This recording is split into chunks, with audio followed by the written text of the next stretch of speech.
Chemistry बड़ी है बेवफा, रात को पढ़ा सुबह सब सफा। बट अब ऐसा नहीं है। यूट्यूब पर मैजिक केमिस्ट्री बाय लवली कल्ला के नाम से केमिस्ट्री का चैनल है। वहाँ पर क्लास 9 से 12 तक केमिस्ट्री पढ़ाई जाती है। जल्दी से जाओ, कोरोना का डर है, बाहर भी नहीं जाना पड़ेगा। सब्सक्राइब कर लो फटाफट, बिल्कुल फ्री में।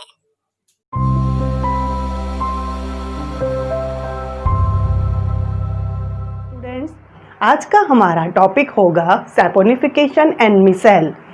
कपड़ों पर जब गंदगी लग जाती है तो वो किस प्रकार से साबुन जो है उसे क्लीन करता है। पहली बात हम इस वीडियो में देखेंगे साबुन क्या है। उसके बाद में हम देखेंगे साबुन किस प्रकार से क्लीनिंग करता है, मैकेनिज्म क्या होती होगी, उन सबको हम आज इस वीडियो में देखेंगे। तो पहला हमारा टॉपिक होगा इस वीडियो का सोप, यानी कि साबुन क्या है। साबुन क्या है ये बताने से पहले मैं आपको कुछ रिमाइंड करवाऊंगी। इस वीडियो से पहले मैंने आपको बताया कार्बन अदर कार्बन एटम्स के साथ में ऐड हो जाता है और एक लंबी चेन प्रिपेयर करता है। ये जो इसकी नेचर है उसे कैटेनेशन बोलते हैं। मैंने कुछ इस प्रकार से बताया था, ये कार्बन एटम्स होते हैं और ये इस प्रकार सैकड़ों की संख्या में भी ऐड हो सकते हैं। यहाँ पर हम उनकी वैलेंसीज को कंप्लीट करते थे। अगर कोई अदर ग्रुप प्रेजेंट नहीं है तो हम उसको H एटम के द्वारा कंप्लीट करते थे। तो इस प्रकार कार्बन के अंदर चेन बनाने की नेचर प्रेजेंट रहती है। अब एक्चुअल में साबुन जो है उसका फॉर्मूला होता है C17 H35 COO Na। ये होता है साबुन का फॉर्मूला। Na की जगह हम यहाँ पर K भी लिख सकते हैं, यानी कि पोटेशियम भी हो सकता है, सोडियम भी हो सकता है। और इसका नाम क्या होता है, अगर पोटेशियम यहाँ प्रेजेंट है तो इसका नाम होगा पोटेशियम स्टीयरेट, और अगर यहाँ पर सोडियम प्रेजेंट है तो इसका नाम हो जाएगा सोडियम स्टीयरेट। अब यहाँ पर जो लॉन्ग चेन की बात चली थी वो इसलिए कि साबुन के एक मॉलिक्यूल में कार्बन 17 प्रेजेंट रहते हैं, यानी कि इसमें कार्बन की बहुत लंबी चेन प्रेजेंट रहती है।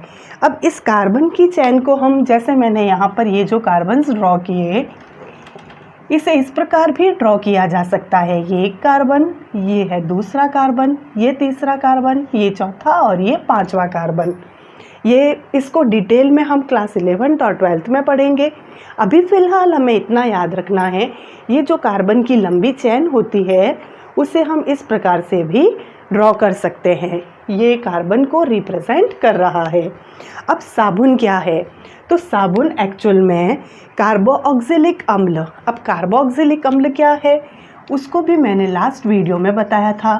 ये एक फंक्शनल ग्रुप है, इसको इस प्रकार से रिप्रेजेंट किया जाता है।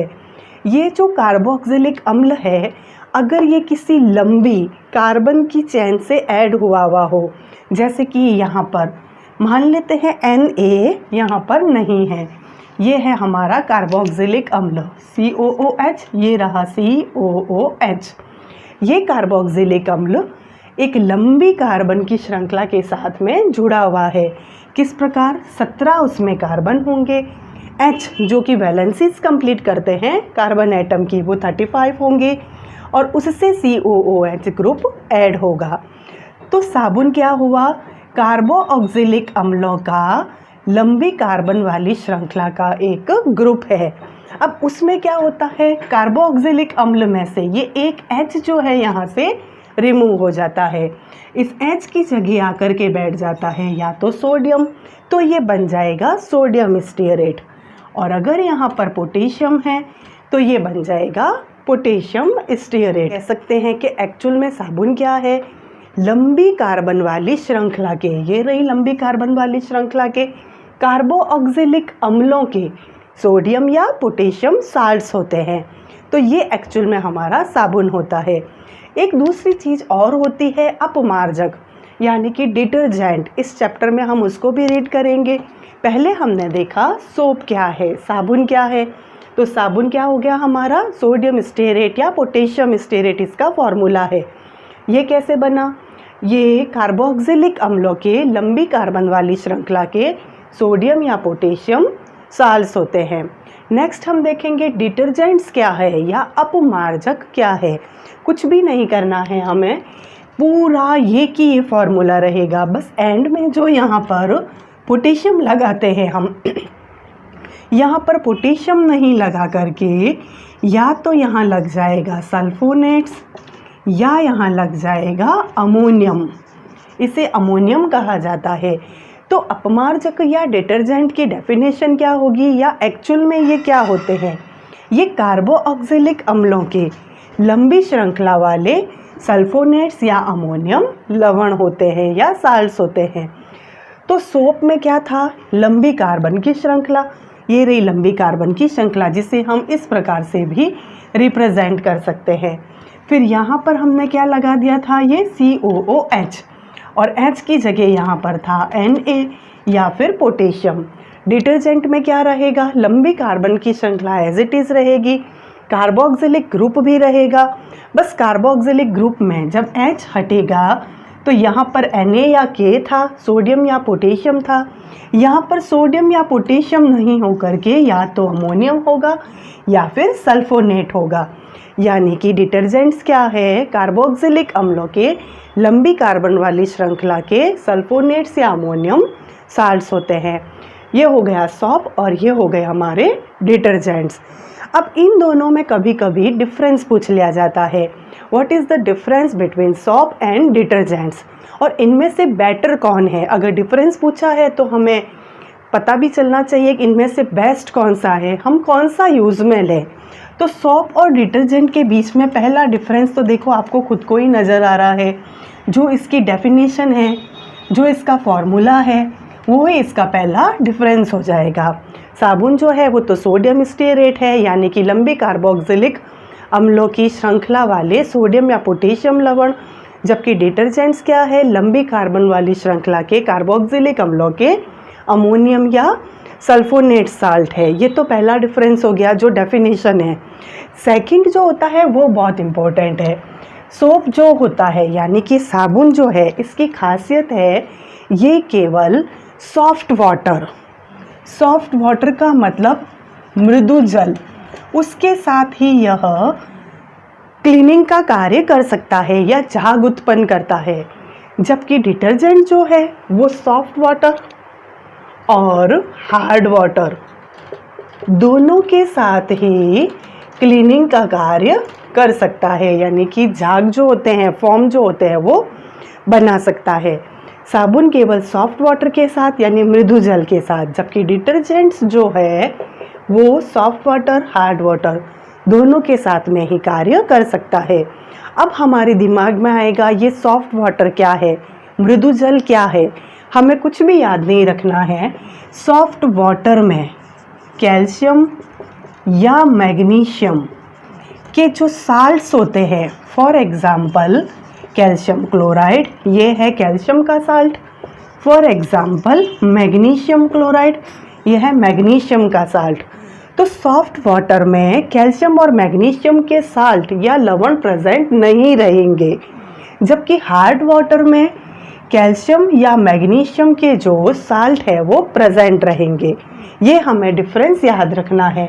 सॉफ्ट वाटर में कैल्शियम या मैग्नीशियम के साल्ट नहीं है प्रेजेंट, जबकि हार्ड वाटर में इन दोनों के साल्ट यानी कि ये जो है ये प्रेजेंट रहते हैं। ये डिफरेंस है सॉफ्ट वाटर और हार्ड वाटर में। हमारा जो टॉपिक था वो क्या था? सोप जो है वो सॉफ्ट वाटर में झाग उत्पन्न करता है, क्लीनिंग कर सकता है, वो हार्ड वाटर में काम बिल्कुल नहीं कर सकता। बट डिटर्जेंट की खासियत है वो सॉफ्ट में भी काम करेगा, हार्ड में भी काम करेगा। सॉफ्ट क्या है, हार्ड क्या है, ये मैंने आपको बता दिया।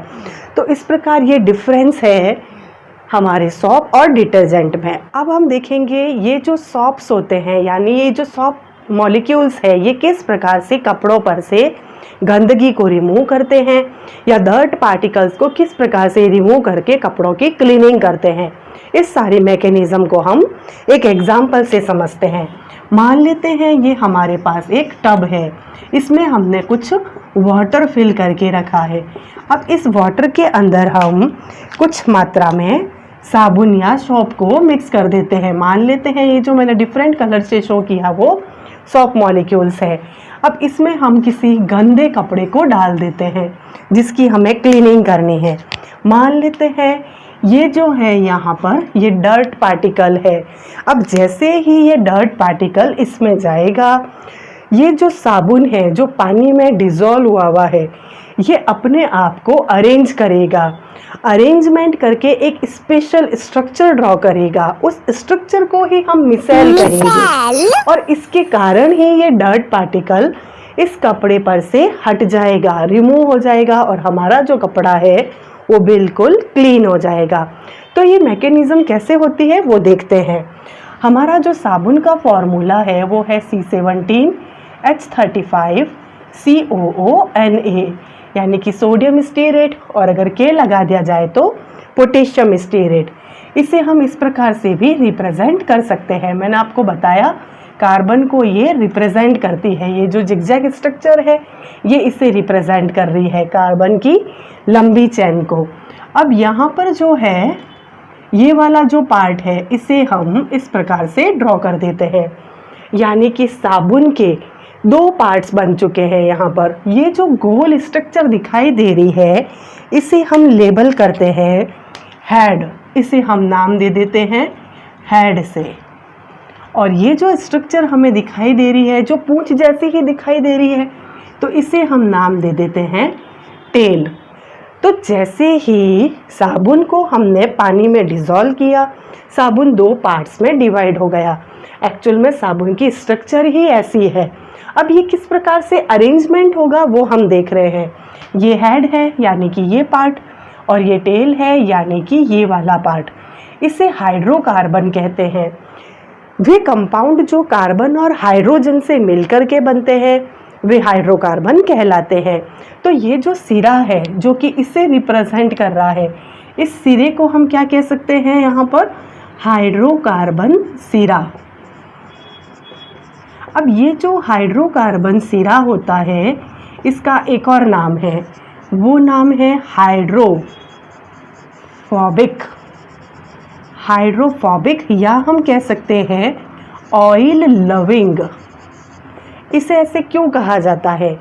एक्चुअल में ये वाला जो पार्ट है जो हमें जिगजैग जिगजैग दिखाई दे रहा है, जिसे हमने टेल बोला, हाइड्रोकार्बन एंड या हाइड्रोफोबिक एंड, इसको ऑयल लविंग क्यों कहते हैं?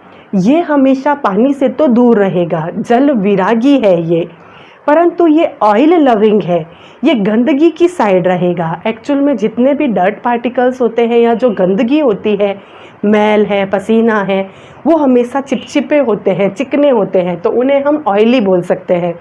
तो उनको ये जो साबुन का सिरा होता है ये हमेशा अपने आप को उसकी तरफ रखता है, गंदगी की तरफ अपने आप को अरेंज कर लेता है, परंतु पानी से दूर रहता है। तो पानी से दूर रहने के कारण इसे बोलेंगे हाइड्रोफोबिक, और गंदगी की तरफ रहने के कारण जो कि कैसी रहती है? ऑयली, इसे कहते हैं ऑयल लविंग एंड।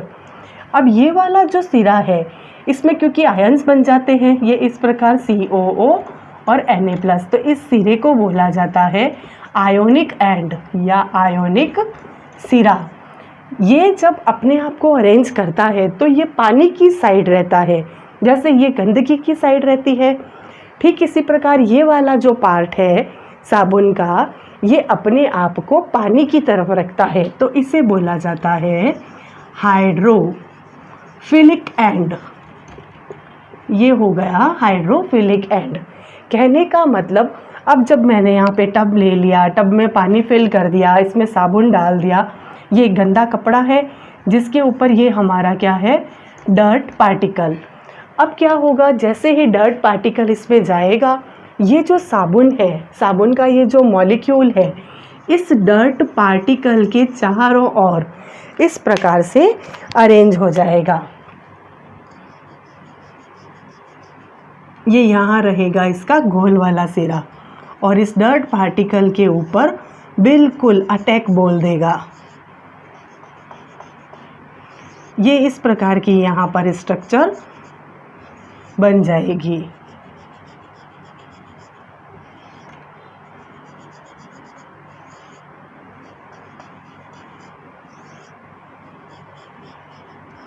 ये इस प्रकार की स्ट्रक्चर बन गई। अब ये वाला जो यहाँ पर सिरा है इसे बोला जाता है हेड। ये सिरे हैं हमारे हेड। अब यहाँ पर ये मान लेते हैं टब है। ये पानी और सौंफ जो हमने मिक्सचर तैयार किया था, तो ये हम क्या देख रहे हैं, यहाँ पर ये पानी है तो ये सिरा पानी की ओर रह रहा है, जबकि ये जो टेल वाला पार्ट है ये हम देख रहे हैं ये गंदगी की साइड पूरा मुंह किया हुआ है अपना। तो कहने का मतलब जैसे ही गंदगी मिलेगी, ये डर्ट पार्टिकल है, साबुन के जो मॉलिक्यूल्स है ये इसके ऊपर अटैक बोल देंगे, एक स्पेशल स्ट्रक्चर प्रिपेयर करेंगे। उस स्ट्रक्चर में हाइड्रोकार्बन वाला टेल वाला पार्ट तो रहेगा डर्ट पार्टिकल की ओर, और ये वाला जो आयोनिक एंड है ये रहेगा वाटर की ओर। यही कारण है कि इन्हें हाइड्रोफिलिक या वाटर लविंग पार्ट कहा जाता है। और ये क्योंकि डर्ट की ओर है, गंदगी की ओर है जो कि ऑयली है, तो इन्हें कहा जाता है ऑयल लविंग। और क्या कहा जाता है इनको, हाइड्रोफोबिक, क्योंकि ये पानी की ओर नहीं है, ये जल विरागी है। तो ये स्ट्रक्चर बन जाएगी, जिससे क्या होगा, ये डर्ट के ऊपर एक अटैक बोल चुके हैं। इस स्ट्रक्चर में ये डर्ट पार्टिकल फंस चुका है, बार बार ये मैकेनिज़्म होगी जिससे ये डर्ट पार्टिकल निकल करके बाहर चला जाएगा। यही जो मैकेनिज़्म है ये सपोनिफिकेशन कहलाती है, और मिसेल कहलाती है, और इसी के द्वारा हमारे कपड़ों की क्लीनिंग होती है। तो इस प्रकार हमने देख लिया सोप क्या है, डिटर्जेंट क्या है, सोप और डिटर्जेंट में अंतर क्या है, उसके अलावा किस प्रकार सोप मॉलिक्यूल्स जो है वो कपड़ों की क्लीनिंग करते हैं। कोई डर्ट पार्टिकल आ जाता है, उस डर्ट पार्टिकल को हम साबुन और पानी के मिक्सचर में डाल देते हैं, तो साबुन के जो मॉलिक्यूल्स हैं वो अपने आप को इस प्रकार अरेंज करते हैं कि उसका जो हाइड्रोफोबिक वाला पार्ट है, यानी कि हाइड्रोकार्बन सिरा, ये जो हमें पूंछ जैसा दिख रहा है, ये डर्ट पार्टिकल की ओर रहता है, जबकि ये जो गोल वाला सिरा है जिसे हम हेड बोलते हैं, आयोनिक सिरा, ये पानी की ओर रहता है, इसका मुंह रहेगा पानी की ओर, तो इसे हाइड्रोफिलिक बोलते हैं। हिंदी में इसे जल रागी सिरा बोला जाता है। ये जो स्ट्रक्चर बनती है ना, इसी को मिसेल स्ट्रक्चर बोला जाता है। इस स्ट्रक्चर में ये डर्ट पार्टिकल फंस जाता है, जकड़ जाता है, और धीरे धीरे ये कपड़ा छोड़ करके बाहर निकल जाता है। इस प्रकार हो गई हमारे कपड़ों की क्लीनिंग। ये था हमारा इस चैप्टर का लास्ट टॉपिक। अब हम इसके बाद में क्वेश्चन आंसर्स देखेंगे।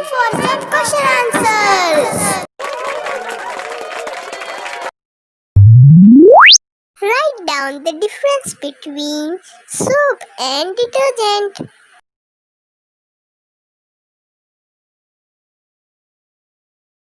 Which is better, soap or detergent, and why?